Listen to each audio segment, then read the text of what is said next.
ये वीडियो है स्टूडेंट्स के बारे में, किस तरह की प्रॉब्लम्स का उनको सामना करना पड़ता है, कैसे सालों से बच्चों को सोसाइटी ने और सिस्टम ने अंदर से तोड़ के रख दिया है। जिस उम्र में इंसान को सबसे ज्यादा खुश होना चाहिए, उस उम्र में उनके ऊपर सबसे ज्यादा स्ट्रेस है। क्यों इंडिया में स्टूडेंट होना एक बहुत ही बड़ा गुनाह है, और आखिर कौन है वो लोग जो इस चीज के सबसे बड़े कल्प्रिट हैं।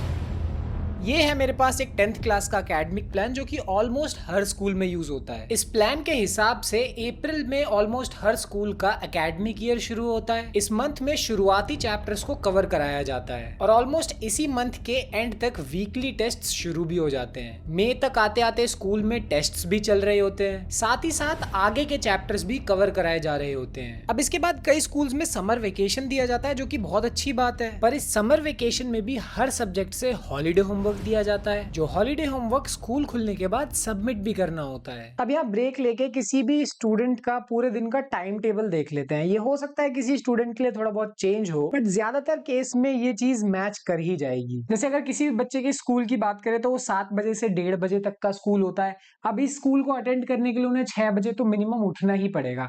थोड़ा आधा घंटा इधर उधर हो सकता है, बट ज्यादातर केस में यही होता है। 1:30 बजे तक के स्कूल के बाद बच्चे घर आएंगे। 1:30 बजे से 4 बजे तक थोड़ा रेस्ट लेना पड़ेगा, आराम तो करेंगे, पर 4 बजे जैसे ही उनका क्या हो जाता है, ट्यूशन भी शुरू हो जाता है। और हाँ, ये ट्यूशंस भी ऑलमोस्ट हर बच्चे के लिए नेसेसिटी जैसी ही हो गई हैं। भले ही सेम चीजें स्कूल में भी पढ़ाई जा रही हो। अब 4 से 6 अगर मान लेते हैं किसी भी बच्चे के 2 घंटे का ट्यूशन है, तो वो घर आएगा, 1 घंटा फिर से थोड़ा बहुत आराम करने के बाद 7 से 9 किसी भी बच्चे से एटलीस्ट 1 घंटा या 2 घंटा तो एक्सपेक्ट किया जाता है कि वो सेल्फ स्टडी भी करे या होमवर्क वगैरह भी करे। और दोबारा अगले दिन अगर 6 बजे उठना है स्कूल के लिए, तो रात के 10 से 11 बजे सही से सो जाना पड़ेगा, 8 घंटे की अगर प्रॉपर नींद चाहिए तो अगर इन सारी चीजों को जोड़ दिया जाए और देखें कि एक बच्चे को एक दिन में कितनी पढ़ाई वाला टाइम देना पड़ता है, चाहे वो सेल्फ स्टडी हो, स्कूल हो, ट्यूशन हो, तो लगभग 10.5 घंटे, 10 से 10.5 घंटे का निकल के आता है। अब अगर इसे किसी भी इंसान की जॉब से कंपेयर करें तो ये लगभग 10 घंटे की जॉब के बराबर है। वापस आते हैं एकेडमिक प्लान पे, जहां जुलाई में स्कूल्स वापस खुलते हैं और बच्चों को अपना हॉलीडे होमवर्क जमा करना होता है। अगस्त में रिटन टेस्ट और ओरल टेस्ट जैसी नई चीजें शुरू हो जाती हैं और सितंबर में काफी इंपॉर्टेंट हाफ ईयरली एग्जाम शुरू हो जाते हैं, जिसमें लगभग आधा सिलेबस आता है। अक्टूबर में प्रैक्टिकल असेसमेंट्स, नवंबर में सिलेबस कंप्लीट, दिसंबर में पहले प्री बोर्ड्स, जनवरी में दूसरे प्री बोर्ड्स, फरवरी में सीबीएसई के ऑफिशियल प्रैक्टिकल एग्जाम्स और फाइनली मार्च में जाके सीबीएसई के बोर्ड के एग्जाम्स।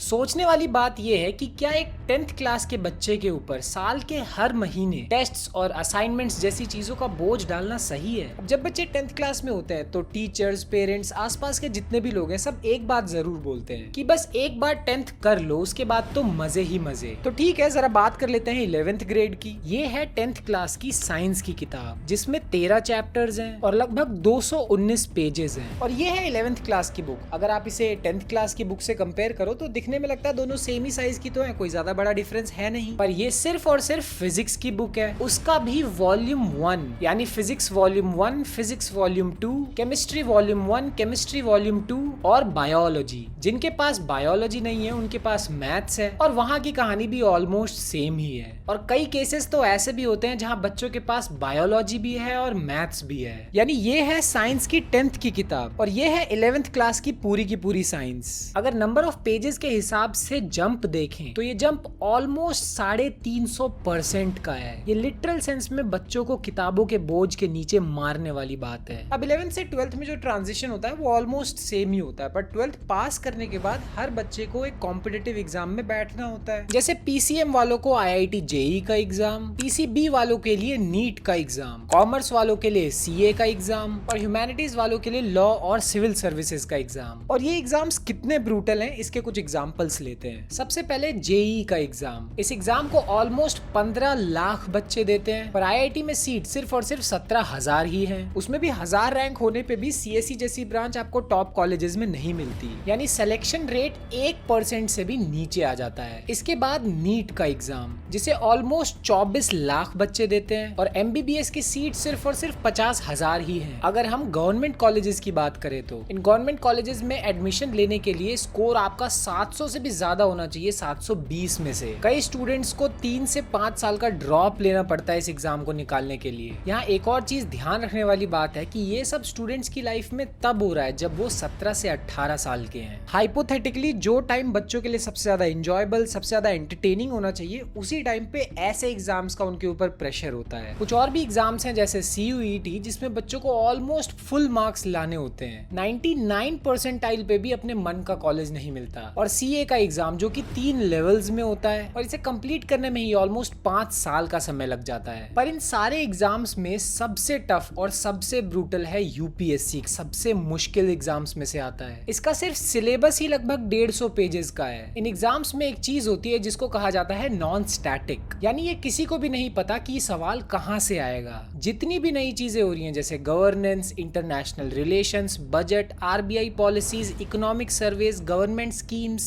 इन सारी चीजों में से कोई सा भी सवाल कहीं से भी किया जा सकता है। पर इन सारे एग्जाम्स के इतना टफ होने के पीछे कोई तो रीजन होगा। एक्चुअली इन एग्जाम्स के पीछे की मेंटालिटी ये नहीं होती कि अच्छे कैंडिडेट्स को सेलेक्ट किया जाए, बल्कि इनके पीछे का मेन पर्पस ये होता है कि कैसे ज्यादा से ज्यादा लोगों को रिजेक्ट किया जाए। ये सारे ही एग्जाम्स का जो सिलेक्शन रेट है वो इतना कम इसीलिए है क्योंकि ना ही इंडिया में इनफ कॉलेजेस हैं और ना ही इनफ गवर्नमेंट जॉब्स। मैंने BEd कर रखी है, MA कर रखी है और IT भी कर रखी है साथ में। तो ये चपरासी वाला एग्जाम क्यों भरे हो? तो सर नौकरियों के चक्करों में करना पड़ रहा है। अब सरकार इस एग्जाम से आपको ये दिखाना चाहती है अगर आप इनफ मेहनत कर लो तो आप भी एक बहुत ही रेप्यूटेड जॉब पा सकते हो। ये सब एक छलावा है, स्कैम है स्टूडेंट्स के साथ। अब क्योंकि कॉलेजेस और जॉब्स की कमी होना सरकार की कमी को दिखाता है, तो बस इसी चीज को ढकने के लिए ऐसे एग्जाम्स बहुत काम आते हैं। जब एक स्टूडेंट अपनी पढ़ाई कंप्लीट करके उम्मीद करता है कि अब उसे जॉब मिलेगी और जब जॉब्स उसे नहीं मिलती तो वो सोचता है कि कमी कहीं ना कहीं उसी के अंदर है। इसीलिए फिर वो ऐसे एग्जाम्स की तैयारी में लग जाता है जिससे वो सरकार को ब्लेम भी नहीं करता और बिजी भी हो जाता है। और अगर ये एग्जाम किसी स्टूडेंट का क्लियर नहीं होता, जो कि 99% का क्लियर नहीं होने वाला, तो स्टूडेंट्स खुद को ही ब्लेम करने लग जाते हैं कि कमी उन्हीं के अंदर है। और हाँ, इतने सब के बाद भी इन एग्जाम्स को सही से कंडक्ट नहीं करवाया जाता। जैसे मैं आपको कुछ हेडलाइंस पढ़ के सुनाता हूँ। आए दिन आपको अलग अलग रीजंस की वजह से एग्जाम कैंसिल होते हुए दिखेंगे। जैसे रेलवे के एग्जाम में 2 शिफ्ट में सेम ही क्वेश्चंस आ गए, जिसकी वजह से पूरे के पूरे एग्जाम को ही कैंसिल करना पड़ा। कई बार 2 बहुत ही इंपॉर्टेंट एग्जाम्स एक ही दिन पे हो जाते हैं, जिसके वजह से एस्पिरेंट्स को अपने किसी एक एग्जाम की कुर्बानी देनी पड़ती है। और कई बार अगर लोग एग्जाम को क्रैक कर भी लेते हैं तो सालों तक उनको कोई नोटिस ही नहीं आता कि उनकी रिक्रूटमेंट कब होगी। अभी रिसेंटली ही SSC CGL के एग्जाम को पोस्टपोन कर दिया गया, वो भी बिना किसी रीजन के, बिना किसी एक्सप्लेनेशन के। और पिछले साल हुए नीट के एग्जाम स्कैम के बारे में तो आपने सुना ही होगा, क्योंकि पेपर लीक हुआ था। पर ये कोई अकेला केस नहीं है, पिछले 7 सालों में 70 बार ऐसे पेपर्स लीक हो चुके हैं। और ये सिर्फ कुछ ही ऐसे केसेस हैं, ऐसे ना जाने कितने केसेस और कितनी प्रॉब्लम्स का सामना करना पड़ता है स्टूडेंट्स को। अगर आपके आसपास कोई एस्पिरेंट हो जो ऐसे किसी एग्जाम की प्रिपरेशन कर रहा हो, तो आप उससे बात करके देखो, वो शायद आपको और चीजें बता पाए कि इंडिया में एस्पिरेंट्स की क्या कंडीशन है, चाहे कोई सा भी गवर्नमेंट एग्जाम क्यों ना हो। और इतना सब पता होने के बाद भी हम गवर्नमेंट का कुछ नहीं बिगाड़ सकते। क्यों? क्योंकि सोशल मोबिलिटी इंडेक्स, यानी हर गरीब घर की ख्वाहिश ये होती है कि उनके घर का बच्चा पढ़ाई लिखाई करके उनसे अच्छी लाइफ जी सके। पर नंबर्स के हिसाब से ये कभी पॉसिबल ही नहीं है, क्योंकि सालों से एजुकेशन पे जो बजट है या तो वो सेम है या तो वो कम होता जा रहा है। और इसीलिए ज्यादातर लोग जो इस मल्टी डायमेंशनल पॉवर्टी में फंसे हुए हैं, वो शायद इससे कभी बाहर आ ही नहीं सकते। पर शायद इसके बाद भी कई लोग ऐसे होते ही हैं जो हमेशा आपको कहेंगे कि मेहनत करो और मेहनत करने से आप सारी चीजों को हासिल कर सकते हो। तो रिसेंट के नीट के एग्जाम्पल को ही ले लेते हैं। अब होता क्या है कि 67 स्टूडेंट्स फुल मार्क्स स्कोर करते हैं, 720 आउट ऑफ 720।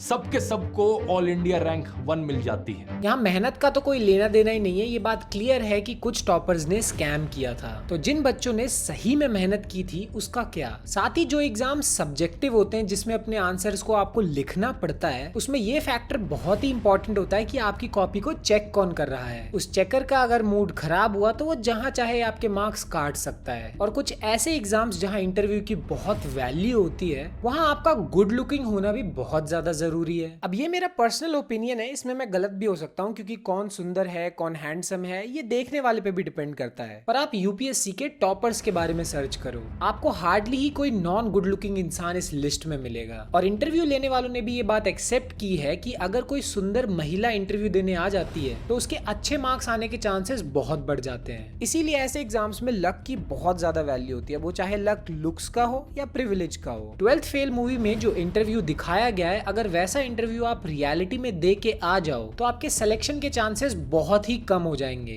केसेस बहुत बहुत कम होते हैं। हर साल की पूरी लिस्ट उठा लीजिए 800,000 और सोशियो इकोनॉमिक उसका जो है एनालिसिस कर लीजिए। Tell me how many rags to riches story था? 5, 4, नथिंग। और इसके बियॉन्ड भी अगर आपको रिजर्वेशंस अनफेयर लगते हो, जैसे एससी और एसटी को काफी कम मार्क्स चाहिए होते हैं, पीडब्ल्यूडी वालों के लिए तो और भी ज्यादा छूट हो रखी है, तो आप अभिषेक सिंह आईएएस का केस सुनो। ये इंसान जीता जागता सबूत है कि स्टूडेंट्स के लिए लाइफ इतनी अनफेयर क्यों है। ये आईएएस रह चुके थे और अपनी पोस्ट को सोशल मीडिया पे शो ऑफ करते थे। साथ ही इन्हें हीरो बनने का भी बहुत शौक था। इनका खुद का गाना भी है जहाँ ये डांस करते हुए दिख रहे हैं। पर कमाल की बात यह है कि अभिषेक सिंह पीडब्ल्यूडी की कैटेगरी से आईएएस बने हैं, यानी इनके पैर में दिक्कत थी, जो दिक्कत यहाँ तो नजर नहीं आ रही है। अब मैंने इस बारे में कम्युनिटी पोस्ट भी किया था और मुझे लगा था कि शायद ये एक लौता केस है, पर नहीं, ऐसे 22 और केसेस हैं जिन्होंने या तो फ्रॉड किया है या तो लूप होल का इस्तेमाल किया है। इन सब के ऊपर कलेक्ट करके किसी एक वकील साहब ने बेसिकली आरटीआई डाली यूपीएससी में। यूपीएससी ने क्या किया, आरटीआई चिपका दी डीओपीटी को। ना डिपार्टमेंट ऑफ पर्सनल और ट्रेनिंग इस पे कुछ करना चाहता है, ना ही बेसिकली हमारा यूपीएससी इस पे कुछ करना चाहता है। कमाल की बात है, और on the face out and out clear cut fraud दिखता है। यानी ऐसे और भी कितने केसेस होंगे जो फ्रॉड करके वहां पहुंच गए होंगे। अब इतने सब के बाद ये क्लियर हो जाता है कि लक कितना बड़ा फैक्टर है इन एग्जाम्स में। Finland's school education system is one of the best in the world. And the best education system in the world. This is a school system that for years has been among the world's best. Finland बिना किसी doubt के दुनिया का best education system provide करता है। अब उनके number 1 होने के बहुत सारे रीजंस हैं, पर मैं पर्टिकुलरली कुछ ही रीजंस के बारे में डिस्कस करना चाहता हूँ। जैसे फिनलैंड में कोई भी स्टैंडर्डाइज टेस्ट नहीं होता है, जिसका एक ही एक्सेप्शन है जो कि नेशनल मार्टिकुलेशन टेस्ट। और ये टेस्ट भी कोई कंपलसरी नहीं होता, ये एक वॉलंटरी टेस्ट है। वहाँ हर स्टूडेंट को इंडिविजुअल बेसिस पे ग्रेड किया जाता है। अगर इसे बिल्कुल सिंपल वर्ड्स में डालें तो मार्क्स को लेके फिनलैंड में कोई भी जोर नहीं दिया जाता। पर अगर हमारे यहाँ बात की जाए तो मार्क्स ही सब कुछ है। अच्छे मार्क्स मतलब स्टूडेंट बहुत ही अच्छा है, बुरे मार्क्स मतलब स्टूडेंट बहुत ही बुरा है। मैं जब स्कूल में था तो मुझे याद है एक दिन प्रिंसिपल ने एक लड़की को स्टेज पे बुलाया और बताया कि ये लड़की नर्सरी क्लास से 11th क्लास तक हर साल टॉप करते हुए आ रही है और सबको इससे कुछ सीखना चाहिए। अब ऑब्वियसली वो लड़की जीनियस है, इसमें तो कोई दो राय नहीं है, पर उस प्रिंसिपल का सारे स्टूडेंट्स पे मार्क्स का प्रेशर बनाना कोई सही बात नहीं है। वहाँ कोई दूसरा बच्चा हो सकता है जिसे कहानियां लिखना, राइटिंग का बहुत शौक हो, या फिर कोई और जिसे वीडियो गेम डेवलपमेंट का बहुत ज्यादा शौक हो। ऐसे कितने डिफरेंट आइडियाज पॉसिबल हैं, पर नहीं, सबको मार्क्स के लिए ही प्रेशराइज किया जाएगा। सिर्फ इस मार्क्स के प्रेशर की वजह से बच्चों का सब्जेक्ट से मन ही हट जाता है। मुझे अपने स्कूल टाइम पे हिस्ट्री एज सब्जेक्ट से नफरत थी और बहुत ही बोरिंग भी लगती थी, क्योंकि प्रेशर होता था याद करो फिर उसको लिखो ताकि एग्जाम में मार्क्स आ सकें। बट लास्ट कुछ सालों से मैं वीडियो बनाता हूँ, उसके लिए मुझे हिस्ट्री पढ़नी होती है और वो इतना इंटरेस्टिंग लगता है जो कि मुझे खुद भी नहीं मालूम था। ये सेम सिचुएशन बहुत से लोगों के साथ पॉसिबल है। हो सकता है आपको किसी चीज में इंटरेस्ट हो, पर ये मार्क्स की रेस आपको आपकी वो साइड को कभी एक्सप्लोर करने ही ना दे। And there are certain things that we could not have done with our lives, just considering we were born then. Like we couldn't have been astronauts. हमारे पास वो एक्सपोजर था ही नहीं। दूसरी चीज जो फिनलैंड में बहुत अच्छी होती है वो ये है कि वहाँ ना कोई पढ़ाई का बर्डन है, ना ही कोई कंपटीशन। वहाँ बच्चे 7 साल का होने के बाद ही अपने स्कूल को शुरू करते हैं और हमारे यहाँ 6th क्लास का होने के बाद ही बच्चों को IIT की प्रिपरेशन में लगा दिया जाता है। To get success, we have to sacrifice a bit. I'm a bit sad that I'm not getting the holidays, but then after sacrificing the holidays only, I got the 2nd rank in the state. Finland में school शुरू होता है आराम से 9 या 10 बजे और हमारे यहाँ के टाइम टेबल के बारे में तो आप जानते ही हो। सिंपल वर्ड्स में हमारे यहाँ के स्कूल्स को बच्चों के लिए टॉर्चर कैंप्स कहना गलत नहीं होगा। अगर आप वीडियो के इस पार्ट तक आ चुके हो तो मैं आपको पहले ही डिस्क्लेमर देना चाहता हूँ कि जो मैं अब बोलने वाला हूँ वो काफी ब्रूटल और काफी चुभने वाला होगा, क्योंकि अब हम बात करेंगे उस मेन रीजन की जिसकी वजह से स्टूडेंट्स की लाइफ इतनी ज्यादा पेनफुल होती है। फिनलैंड के बारे में हमने इतनी बात करी, पर जो सबसे खास बात मुझे उसमें लगी वो ये थी कि वहाँ बच्चों को कम्पीट करने के लिए मजबूर नहीं किया जाता, जिसकी वजह से कोई भी अनहेल्दी कंपैरिजन भी नहीं होता। और यही स्टूडेंट्स की लाइफ के सबसे बड़े विलन आते हैं और वो है उन्हीं के पेरेंट्स। आपके 80% आए तो आपके पेरेंट्स आपसे कहेंगे देखो पड़ोसी के 90% आए हैं। वो कई बार टीवी देखते हुए बोलेंगे कि देखो ऑटो वाले का बेटा IAS बन गया, कि देखो वो बच्चा ना ही खेलता है ना ही घूमता है, सिर्फ पढ़ाई में मन लगाता है। ये सब काफी जनरल कंपैरिजंस हैं, बट मैं आपको मेरे आसपास का एक रियल इंसिडेंट बताता हूँ। एक लड़का अपने ग्रेजुएशन के फाइनल ईयर में है, उसके कॉलेज में काफी कंपनीज आती हैं इंटरव्यू वगैरह के लिए, और फाइनली उसकी जॉब लग भी जाती है और उसका पैकेज होता है 13 LPA, यानी महीने का लगभग 1 लाख रुपए। दिखने में ये बहुत ही अच्छी जॉब लगती है और वो ये सोचता भी है कि घर जाएगा और अपने पापा को इस बारे में बताएगा। पर जैसे ही वो इस जॉब के बारे में अपने पापा को बताता है, उनका पहला रिस्पॉन्स होता है बस इतना ही, अरे मेरे दोस्त के बेटे का तो 45 लाख का पैकेज लगा है और तू बस 13 लाख में खुश हो रहा है। मैं सच बता रहा हूँ, ये एक रियल इंसिडेंट पे बेस्ड है, मैं अपने मन से कुछ भी नहीं बना रहा हूँ। अब इसी चीज को रिवर्स कर दिया जाए तो कैसा लगेगा? अगर वो बच्चा अपने पापा से ये बोलने लगे कि पापा आप 50 साल के हो, शर्मा अंकल को देखो वो करोड़पति हैं, इतना बड़ा घर और इतनी लग्जरी गाड़ियां हैं उनके पास। ये बहुत ही गलत साउंड कर रहा है ना? क्यों? जस्ट बिकॉज वो लोग पेरेंट्स हैं। तो अगर बच्चों का ऐसी बातें बोलना एक बहुत ही बड़ी बदतमीजी वाली बात कही जाएगी, तो पेरेंट्स का ऐसा करना तो और भी बड़ा गुनाह है। पेरेंट्स ही वो लोग होते हैं जो अपने बच्चों पे अनरियल एक्सपेक्टेशंस डालते हैं और उनके ऊपर अननेसेसरी प्रेशर बनाते हैं। जैसे ये बच्चा जिसके 499 मार्क्स आए हैं 500 में से, इसके बाद भी इसके पापा का क्या रिस्पॉन्स होता है आपको सुनना चाहिए। हाथ हुआ था जब आपने सुना कि 100 100 100 और बीच में एक 99। It was back of my mind that he can do better, but 499। क्यों पेरेंट्स ये एक्सपेक्ट करते हैं कि बच्चे वही करेंगे जो उन्होंने कहा है? क्यों उन पे ऐसा प्रेशर बनाया जाता है जो उन्हें अंदर से ही तोड़ देता है? बस इसीलिए क्योंकि उन्होंने उस बच्चे को पैदा किया है, पर उस बच्चे ने तो कभी नहीं कहा ना कि मुझे पैदा करो। ये पूरी तरीके से पेरेंट्स का खुद का डिसीजन होता है। आइडियली होना इसका बिल्कुल उल्टा चाहिए। वो बच्चा इस दुनिया में आया है आपकी वजह से, तो आपका फर्ज बनता है उसकी केयर करने का, और उसके बाद भी वो किसी सेट ऑफ रूल्स से बाउंड नहीं है कि आपके सपनों को या आपके एक्सपेक्टेशंस को वो पूरा करे। मेरे पास मेरे खरगोश हैं, बड़ा समय लगता है, बड़ी मेहनत करी है उनको बचपन से बड़ा करने में, तो मैं अपनी ओर से उसे जो दे सकता हूँ मैं वो दूंगा। मैं ये नहीं कहूँगा कि मैं उतना ही दूंगा खरगोश को जितना खरगोश ने मुझे दिया। इस वीडियो में मैंने बहुत सी बातें करी है, बट अगर मैं इस वीडियो का कंक्लूजन देना चाहूँ तो वो होगा मेरे फेवरेट शो का एक छोटा सा सीन। 特別じゃなきゃいけないんですか? 私はそうは思いませんよ。少なくともこの子は偉大になんてならなくてもいい。人より優れていなくたって